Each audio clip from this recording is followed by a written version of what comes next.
दादा रामनगर छुनर भी सुनर चाहिए, साला ऊपर से इनको फॉर्च्यूनर चाहिए, दहेज में बाबू को फॉर्च्यूनर चाहिए।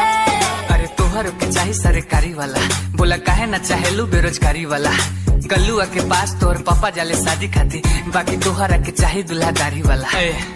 और सुना दूसरा के कहतारू अपना में झाँकल, बनेलू हीरोइन तनी शीशा में ताकल। 5 किलो मेकअप हरदम मुँह बे पर रखेल, बानी ना छुनर अपना दिल बे में राखल। डीजे सुनर चाहिए, साला ऊपर से इनको फॉर्च्यूनर चाहिए, दहेज में बाबू को फॉर्च्यूनर चाहिए। अरे खुद अंगूठा छाप भी में हुनर चाहिए, खुद ही है गवार भी में हुनर चाहिए, साला ऊपर से इनको फॉर्च्यूनर चाहिए, दहेज में बाबू को फॉर्च्यूनर चाहिए। सुना पढ़ल लिखल बानी तब वो कहेलू गवार, हाइट 6 फीट हमर काक तोर कपार, अपना के समझेलू परम सुंदरी, डर जाई लोग देबू में कपू उतार। फिल्टर वाला फोटो लेके पापा तोहर आयल रहे, सामने से ऐसा हमरा न बुझाइल रहे। हम तो मंगबो न कहीं फॉर्च्यूनर दिया, आई बात खुदे लेके आयल रहे बुझाइल।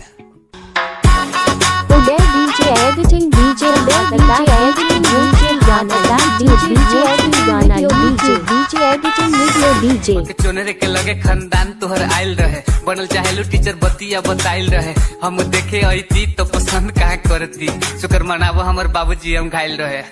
6 इंच के हिल पेन के देवे लुगियान, पढ़ाई तेरा वाइस खाली मेकअप ध्यान। 7 दिन से माई तोहर कहेली नहाए के, कहलू आज ननी होई वो बिहान। अरे सुधर न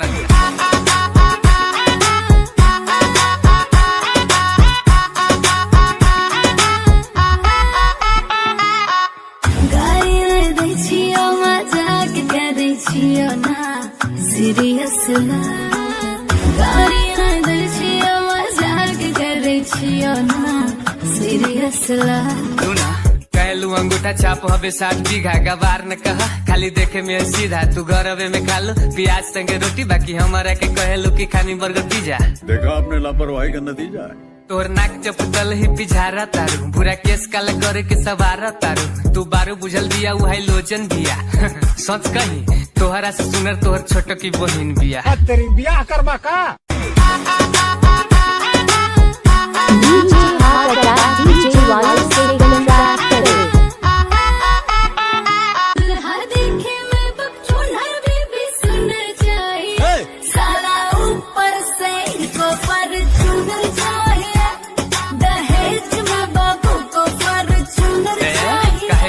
तारू हमनी के जम के रहू ना पसंद भक चोनरी तू हमके तोर बाबूजी आके वादा कह के गेलो, फॉर्च्यूनर के दम पर शादी पक्का भेलो। लागल झुलनिया में धक्का बोलम कलकत्ता चल।